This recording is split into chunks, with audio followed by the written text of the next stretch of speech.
Hello and welcome. We're so glad you're here. If you're with us on Facebook or YouTube, go ahead and subscribe to get notifications when we have new videos. If you're with us on Zoom, drop a hi in the chat. We'd love to say hello back. If you're with us in person, hello, everybody. And if this is your first time here, go ahead and sign the guest book, either in the lobby or at oakcliffuu.org/guest. Today's sermon is Not to be Missed with Jim Klipp and Susan Ammons. All right, join us this Tuesday for our first Tuesday social justice film. That's at 7 o'clock and it is free. The movie is Mission Joy. It's one final mission to show the world how to live with joy, even in troubled times. Humor and wisdom from the Dalai Lama and Desmond Tutu. All right, y'all, we have a date for our UUCOC holiday party, potluck and white elephant gift exchange. That's a lot. All that fun will be had next Sunday, December 11th after the service. Keep an eye out in our Facebook Talkback group and in this coming week's e-blast for more details. It's going to be a fun day because it's also Jazz Jam and In Beats We Trust. So very, very exciting. All right, since we're getting into the holiday spirit, we'll also be setting up a gift and give tree. It's like an angel tree for people within our congregation who might be needing something or needing help with something. I'm just going to read what Rita wrote because it's everything you need to know. It's perfect. Rita's awesome. Here's how it works. The person who needs an item or needs help will email GNG, gift and give, at oakcliffuu.org.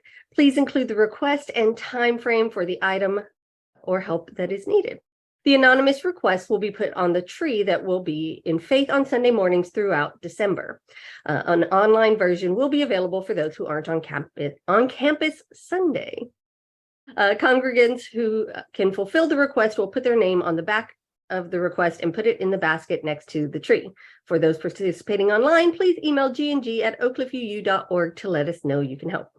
Rita will connect the two people so they can work out the details. Thank you, Rita. She says it's an easy way for us to build community within our congregation, and I absolutely agree. I love it so much. All right, you know where to get all your information. That's the e-blast. This week we have the President's Report, lots of stuff from last week's board meeting, Workday Wednesdays, and the Pledge Drive. Don't go into the new year having not done your pledge yet. It is Sunday, but we don't stop the fun after the service. And no, we have talk back at 11:15. That's where we get together and talk about the sermon and related topics. You always get something out of it, whether you are there to talk or just to listen. There's also Adult Religious Exploration. Sarah, she is doing Building Your Own Theology, Book 2. All right, y'all, it is time for member anniversaries. I'm so excited about this one. Everybody give a happy UUCOC anniversary to the lovely Heather Shawless. Happy anniversary, Heather. Can you believe it's been 3 years? All right, to you, Heather, and to everyone else out there, I hope that you all have a very happy Sunday. Good morning and welcome to the Unitarian Universalist Church of Oak Cliff. We are not a creedal church. We are bounded by a covenant and that we want all people are treated equally with respect. And in this holiday season, we don't care if you recognize Santa or Krampus, as long as you're nice about it. I don't know what these two silly kids have planned today, but they've been awfully mysterious about it. And I do know that with those two, it's going to be both entertaining and informative. So without further ado, let's move on to the chalice lighting. May the light we now kindle inspire us to use our powers to heal and not to harm, to help and not to hinder, to bless and not to curse, to serve you, Spirit of love, compassion, and forgiveness. Que esta luz que ahora encendemos nos inspire a usar nuestros dones y poderes para sanar y no para herir, para ayudar y no para impedir, para bendecir y no para maldecir, para servirte a ti, Espíritu de amor, compasión y perdón. We Come to Love a Church by Andrew C. Kennedy.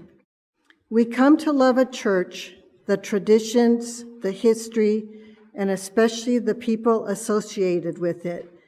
And through these people, young and old, known and unknown, we reach out, both backward into history and forward into the future, to link together the generations in this imperfect but blessed community of memory and hope.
Please rise in body and/or spirit for our covenant. Because we love one another, we honor each individual's spiritual journey. We celebrate life's abundance and service to each other, our community, and the world. We connect with each other in love, respect, and acceptance. Thus do we covenant together. And now in Spanish. Porque nos amamos uno al otro, honoramos el viaje espiritual de cada individuo, celebramos la abundancia de la vida en el servicio a entre sí, nuestra comunidad y el mundo. Ponemos en contacto a unos con otros en el amor, respeto y acepción, así que hacemos pacto. You are not alone with your sorrow, just as I am not alone with mine. Thank you. Our covenant of right relations makes this so. You and I are bound by a promise to commune. In community, the burden of a heavy heart is shared. A burden shared is a burden lightened. At this time, we invite you to publicly post your sorrows and prayer requests in the Zoom chat or say them aloud. You can also send them to Facebook Messenger.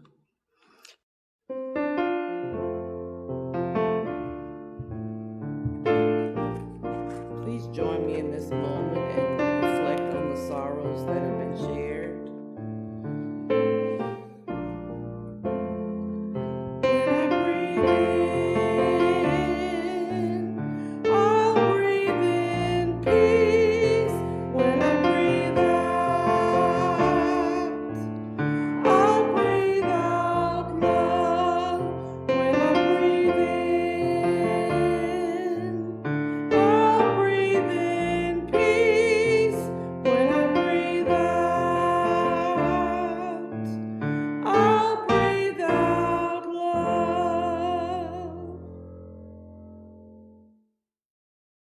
This Sunday, like every Sunday, we reaffirm our promise to one another Our promise makes clear the call to celebrate.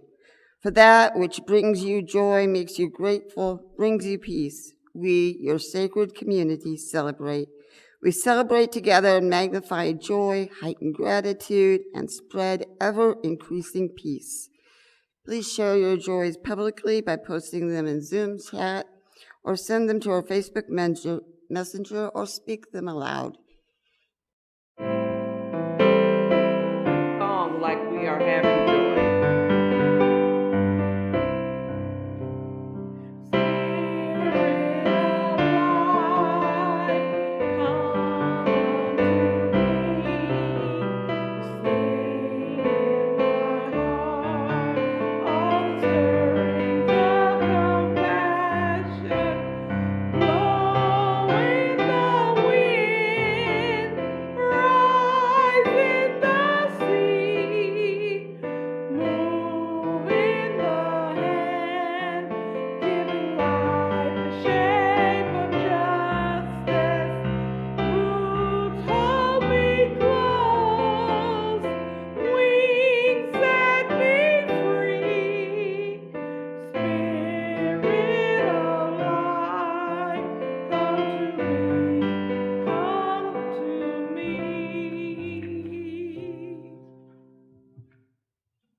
Because of the importance of what we're going to be saying today, I want to make sure that everyone has a chance to hear it all without any interruptions.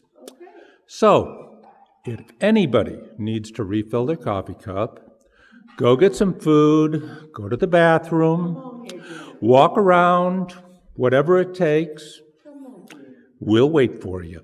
Come on here, Jim. Give it to him. Yes, sir. Okay.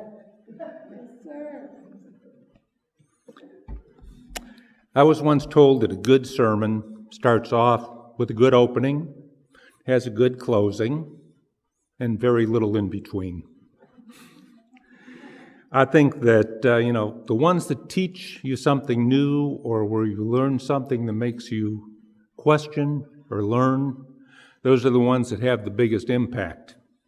And they should definitely never be boring. I was asked to explain how the endowment fund works and what it means to you without boring you all to sleep. I actually get pretty excited about the endowment fund. A long time ago, a group of people, when they started this church, had the foresight to realize that there are two types of expenses in running a church. You've got your normal operating expense, keeping the lights on, keeping it cool or hot, keeping the property up. But then you've got the, oh crap, what do we do now type of fund. That's the, we didn't anticipate this. There's a hole in the roof. The water heater just blew up. The people who started this church saw that plan, and they put something called an endowment fund in force. Fund was started from contributions by those opening members, the starting members, and it's been kept alive by money that they have put in their will, that they willed into the endowment fund. And a level was set that it has to be a certain level before we can take any money out. And as time has progressed and costs have gone up, those levels have changed. The fund was there at a time when the congregation realized that our monthly mortgage payments were one of the major expenses that we had, and we had had the mortgage paid off to a point where the endowment fund could actually pay off the entire mortgage, and we could become a church without a monthly mortgage bill, and that's a rarity.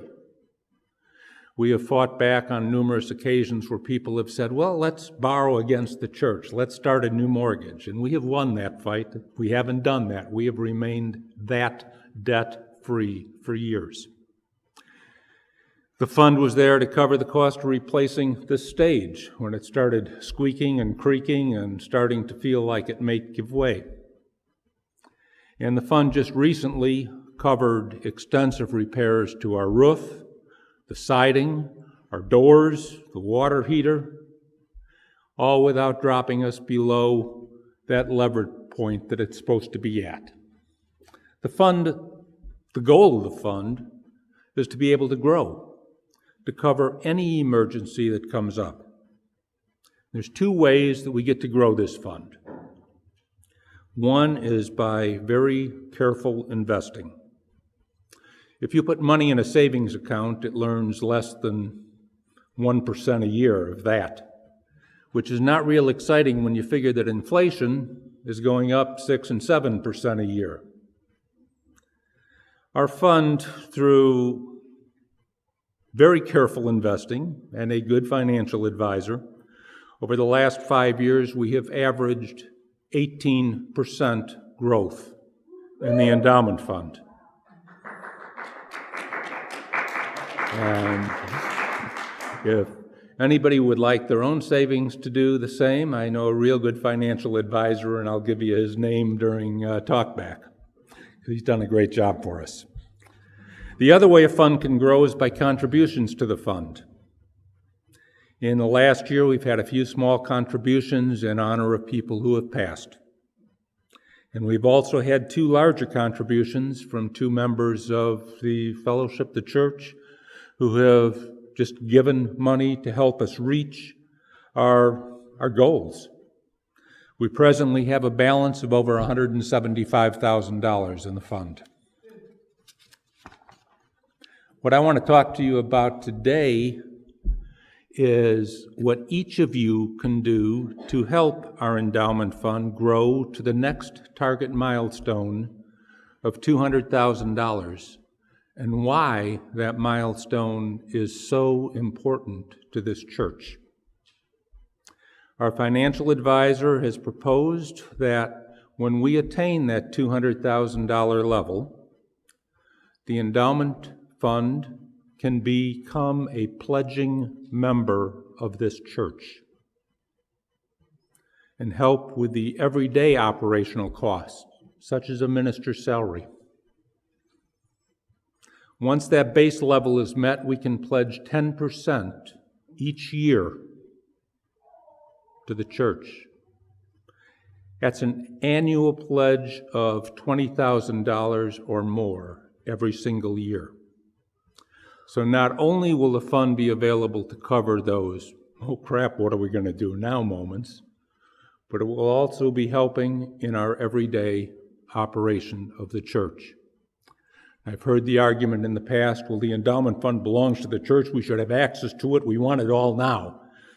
Well, because we managed to fight that sentiment off and keep the fund in there, it has grown to the point where now it can actually become a pledging member of the church.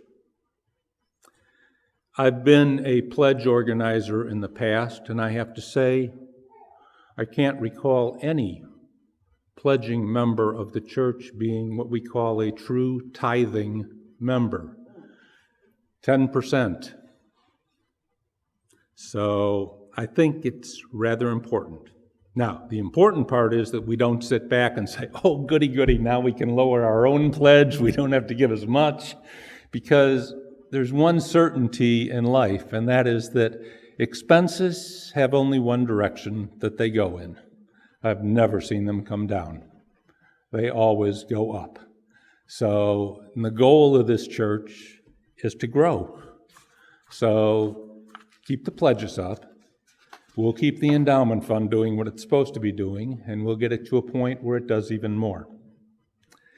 But just as the certainties that expenses only go up, there are other certainties in life. I was always told there's only 2 sure things in life: death and taxes. Well, we can't help with the tax situation, and we never want to talk about that other certainty of life. And we don't even use the words. We have little euphemisms. Oh, they passed. They're no longer with us. They've gone to a better place. If it's a pet, oh, they've crossed over the Rainbow Bridge. Nope, they died. I'm going to die. You're going to die. Boy, is that an inspirational sermon for right around Christmas time, huh? But it's a fact of life. It is the last chapter in our book. We don't know when it's going to come. I mean, there's only one book that I know of where the book went on after the main character died, and that's the Bible, and it's been on bestseller lists for years, but that's the only one I know of. None of us get out of this place alive. Just figures that way.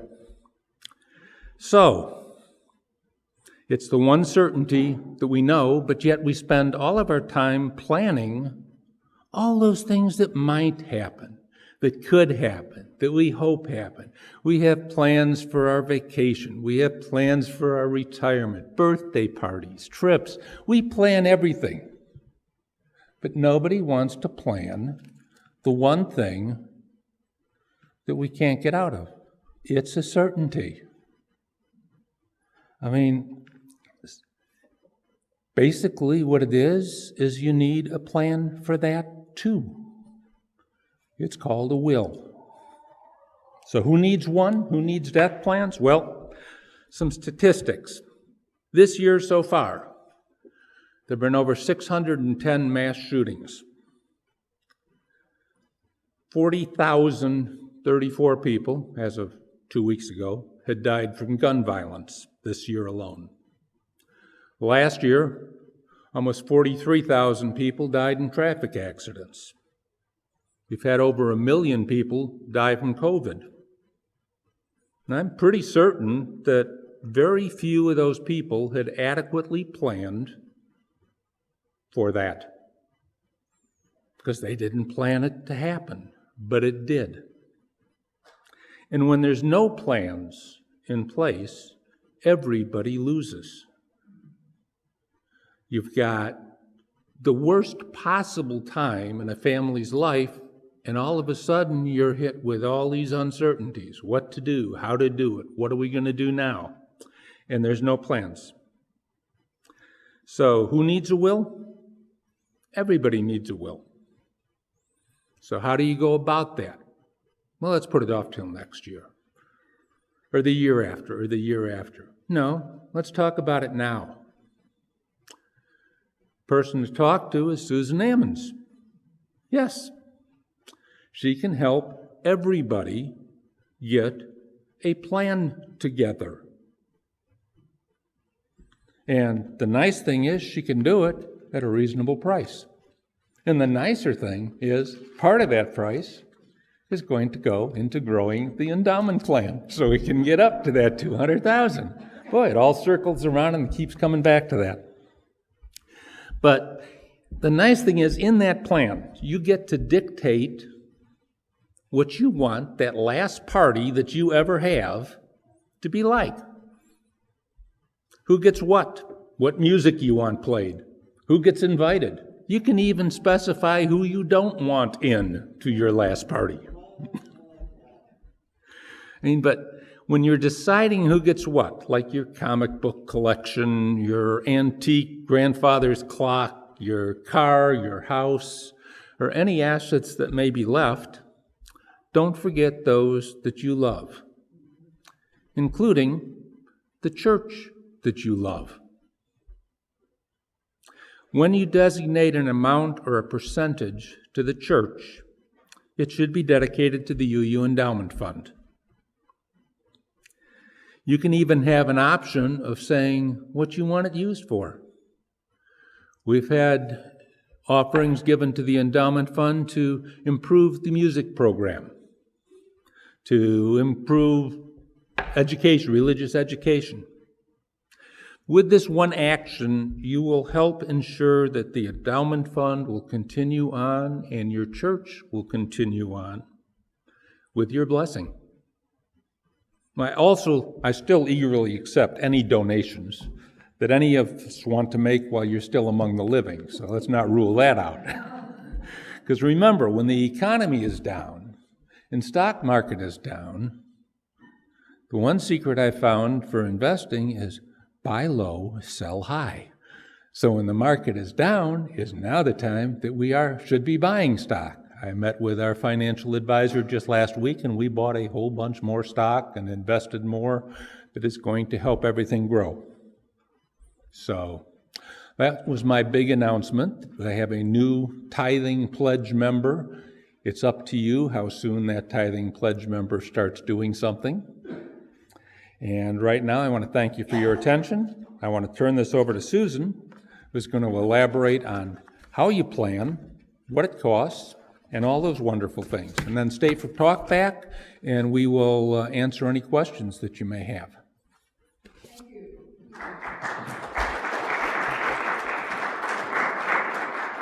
I'm glad he said what I was going to say, because I'm totally unprepared. He gave me the dry part about the nuts and bolts of doing this stuff. And I'm going to give you 7 steps, but I'm going to give you a surprise or 2 along the way, okay? To do your estate planning, to begin to think about death, we can start in one place. We can take an inventory of tangible things, homes, cars, lands, vehicles, collectibles, as Jim has so graciously described, and other personal possessions, such as a business. Have you thought of that? And there's intangibles, bank accounts, stocks, life insurance, retirement accounts, business ownerships.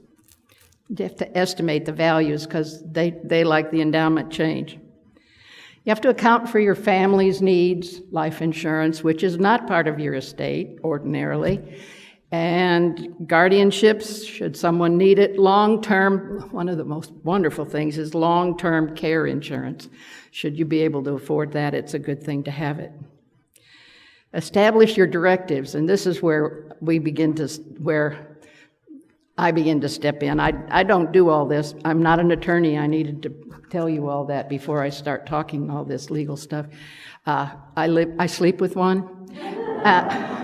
I occasionally get insights into what goes on in those minds, but it's really, really very strange. You have to establish your directives. Everyone needs a will. Everyone needs a medical care directive, a directive to physicians. What do you want to do at the end? So your family doesn't have to decide these things. A durable power of attorney, almost as important as a will, because it keeps things going when you can't. When you're on the life support system and can't sign checks, the person you've designated as your agent can do that for you. Ought to be somebody you trust. We have wonderful stories in the law firm about things that go wrong. When, for example, when Leland asked somebody, did he want his wife to be the agent on his durable power of attorney, he said, he was on life support, couldn't say that. You can do a limited power of attorney to cover just little things like a business or something. You can establish a trust. We don't like to do those because they're complicated and they require a whole extra lot of reporting, and nobody really wants one of them, but if you need one, we're there. And review your beneficiaries. Check your insurance policies, check your checking account. Be sure you have the people you want to get the money on them. And don't leave any blanks. Don't make anybody guess. Always name a contingent. The will. Get professional help. You can get one off of the internet, and if you're lucky, you'll get a good one. But a lot of our work is involved in correcting them or fixing what was in a will that somebody thought they had and they didn't. There's some little details like the self-proving affidavit on a will. We have to have one, but in the general will that's in the internet, it may or may not be there. So that's important oversight. If you want to do your own, it's okay. You could but I recommend you bring it to a professional and have them look at it. Is this it? Is this right? Was this have all the bells and whistles in it? You need to name an executor, someone you trust, and name a backup, an alternate, because about 10%, maybe 20%, maybe 30% of the time, you outlive the executor you named. So that person may or may not be there to do the job. And it's a big job, so be careful who you name. I've always thought it was a sign of respect to name someone as an executor. I kind of, in my own personal life, think it's a punishment. But it's not that bad. You can have help. The courts will help you. And the most important thing, however, is, anybody have any ideas? Tell someone where you put it. Yeah. Because it's really sad when you can't find it. And there's a big fight about that kind of stuff. And from a personal perspective, I would like to say, don't leave somebody out because you're mad at them. Because by the time you go, you might not be mad at them. And having personally been left out of my mother's will, I can tell you that it's not a good thing. I know she loved me. I know why she did it. She thought I had enough, and she's right. But it's still a very sad feeling. So don't leave somebody out because you don't like them that day when you're writing it. Plan to reassess things. Look at things often, because kids happen, deaths happen, changes happen. The place you're living in changes. There's a lot of changes. And like Jim said, consider UUCOC when you're doing it. Put the endowment fund, if you can, into your will. And right now, I have Scott and I. Is he still up there? Yeah. Okay. Scott has brought us something I want to share with you. These are some slides of a lady who put us in her will, Tanya Evans. And I want to show who she is, because I think there may not be a lot of us. Who all remembers Tanya? Yeah, that's not a lot. This young lady, not young, put us in her will. We got from her a substantial amount of cash, a car, and a house. She left us her house. So we're very grateful for that, and we just want to feature her for a minute.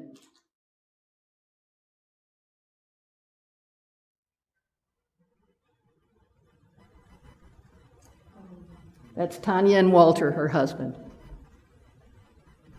and her dog. She loved her dog so much.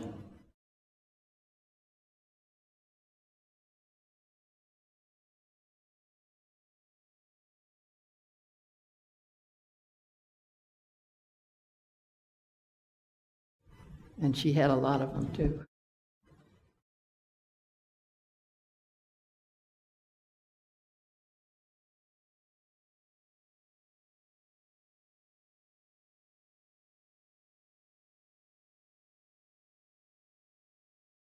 Now that's a good person who likes a horse. That's a good thing.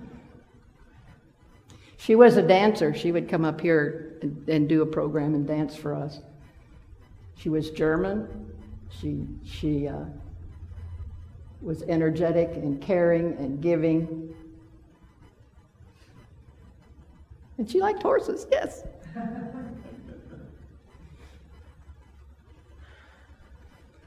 I'm not exactly sure when she left us, but yeah. Scott was telling me that some of these had stickums on them, telling where she was.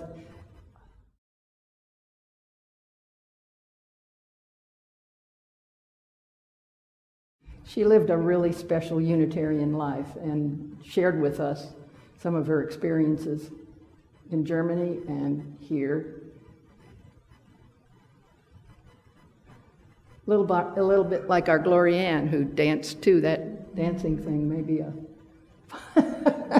in a film. There she is in a film. There she is. Dear Tanya. Now, Tanya appointed a member of this congregation, and he did a heck of a job. He pulled together all those resources I listed for you, the car, the house, the bank accounts, whatever, and kept her in good care throughout her decline. He did a really great job. But when he was assembling her estate, he missed something. And we didn't discover it until a few weeks ago. And as it turns out,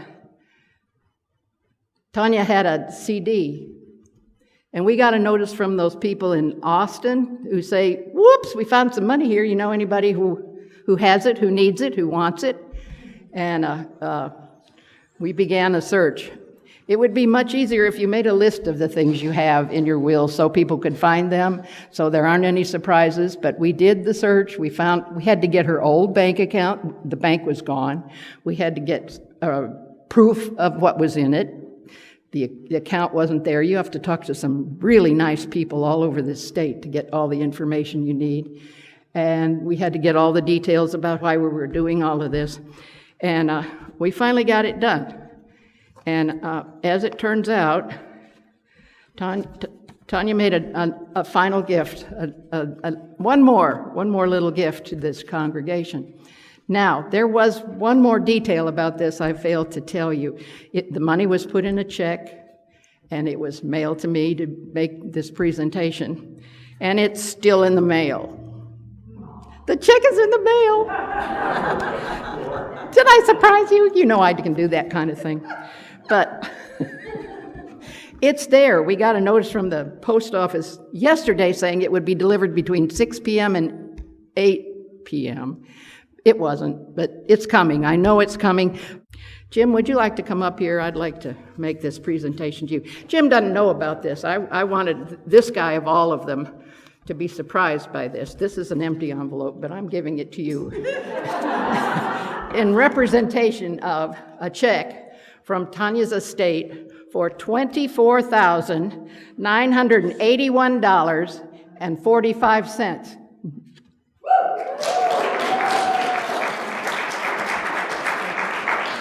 Now say something about that. If anybody has a calculator, I'll do this in my head. 175 plus 24,000. That's right there. We are, so close. We are about to have a new pledging member to our church who is going to make a tithe pledge every single year. That's awesome. Because somebody listened and somebody did something. Now all we have to do is follow through and do something ourselves. Thank you, Tanya. All right, and we have another one here too. Reverend Deneen had to get in on this thing, so I'm sorry, here it is. Yeah, so not to be left out. Several weeks ago, I had an opportunity to engage in some voter engagement work and also share some of the proceeds with the church. I'm a part of sorry, I'm not talking on the mic. I'm a part of the BCLI, which is Board and Commissions Leadership Institute for TOP. And because I went through their program, a couple of times a year, they send me emails to invite me to engage in work to receive small grants. This year, when they called, they couldn't just give me the money directly. I needed to partner with a nonprofit. And I reached out to Beth and asked if I could partner with the church to do some voter engagement work. When I applied for the grant, I only applied for $2,000. They gave us $3,000. So I'm presenting this check to be used by the congregation for general operating expenses. Yeah, that's it.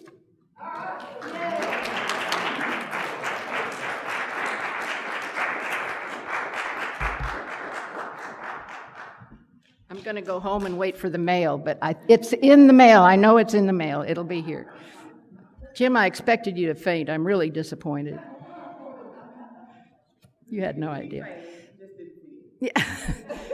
This concludes my presentation, our presentation, and it's about all the money we can bring in one day. So think about, Well, the offering. What a good idea. Now just throw your other checks in there as you're going. Thank you, and think about us.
Please join me in widening the circle of concern covenant.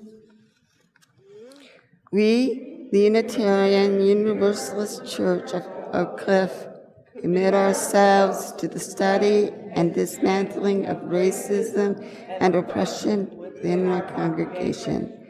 We commit our congregation and ourselves to the work of anti-racism and anti-oppression. We commit ourselves to listening, to learning, and to action. When we fail, we commit ourselves to trying again and again.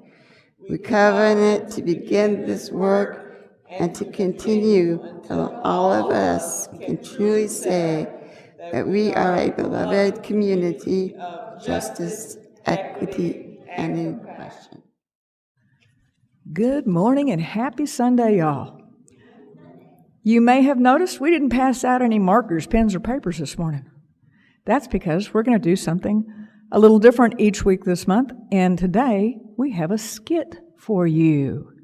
So, enjoy. Hi, Kathy. Hi. I thought I would give you this gift. Thank you. It's gorgeous. Can I open it now? You can. Okay. Wait a minute. You probably have to just slide the bow off Oh, because it's one of those fancy ones. Yes. Where, okay, you make it easy. Yes, and you know I told you I love making bows. All right, that's gorgeous. Hey, if y'all need it, yeah. Nice decoration. Okay, hang on. That way you can save it. I will save that and reuse it. You can't save the paper, just. You know I save paper. You know that. Even though you've never seen my house. And I have my key here just in case you need help Okay. opening the box. Wow, okay. Yeah, I think Yeah, no, I got a fingernail there. I'm serious Okay. about the taping too. I need help. Okay. Oh. Okay. This is very precious. It came Oh, out. I'm sorry. I'm It's sorry. okay. Okay. All righty. Here we go. Okay. Is there an order? No. Okay. I got a note. Oh. Do you want to read this? You want to read this? No. It's okay. You have been engaging in white supremacist culture, and it hurts me.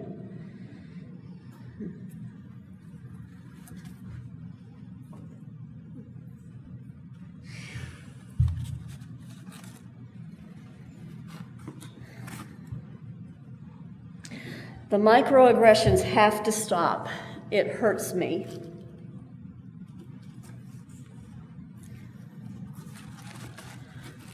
How many are in here?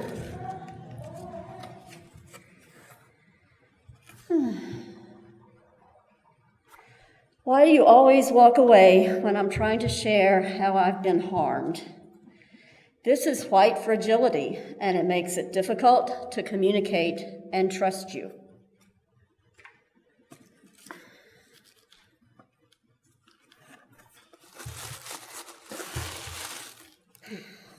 Ignoring me does not help.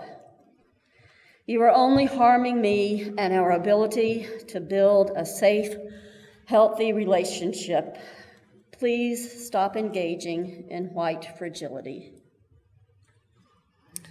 I know these don't feel like gifts, but I want us to be in good relationship.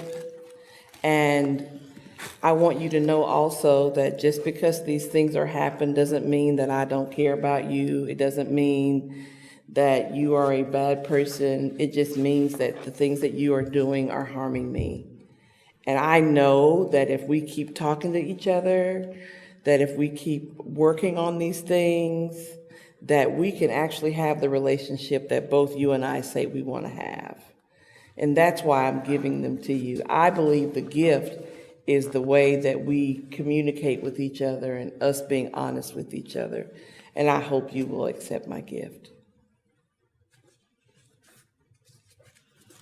Thank you. Thank you. May I give you a hug?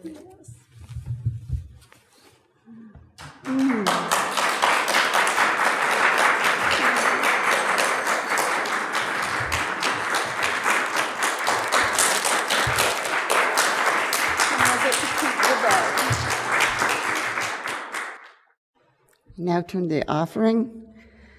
Let there be an offering to sustain and strengthen this place, which is sacred to so many of us, a community of memory and hope. For we are now keepers of the dream. To make an offering or your pledge, you can go to the website. You have text option.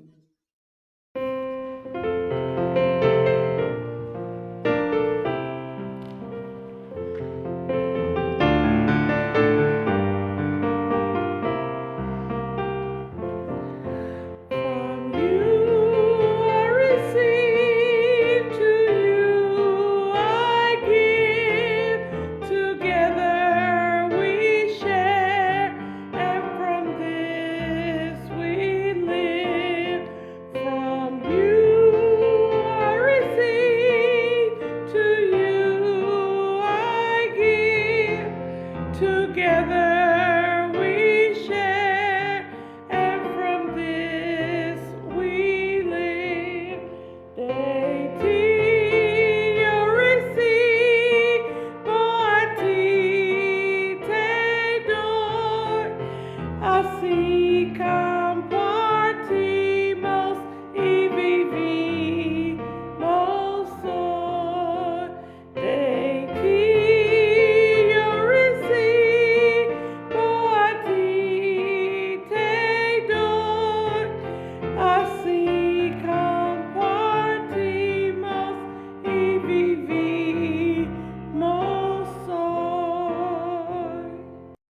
If You Are Proud of This Church by Michael A. Schuler. If you are proud of this church, become its advocate. If you are concerned for its future, share its message. If its values resonate deep within you, give it a measure of your devotion. This church cannot survive without your faith, your confidence, your enthusiasm. Its destiny, the larger hope, rests in your hands.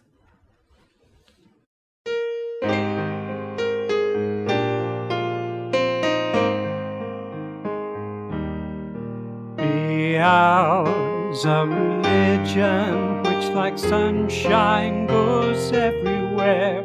Its temple all space, its shrine the good heart, its creed all true, its ritual works of love.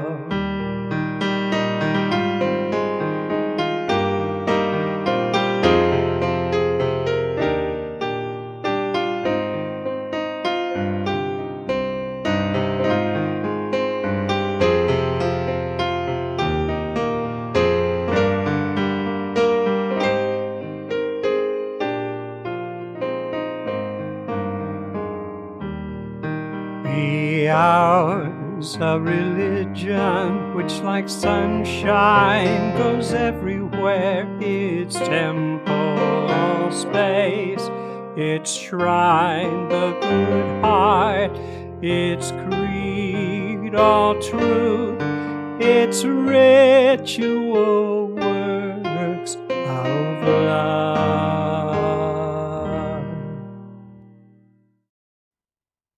We extinguish this flame, but not the light of truth, the warmth of community, or the fire of commitment.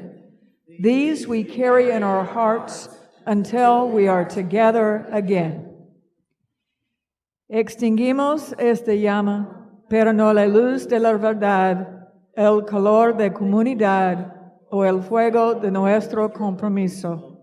Estos los llevaremos en el corazón hasta que estemos juntos otra vez.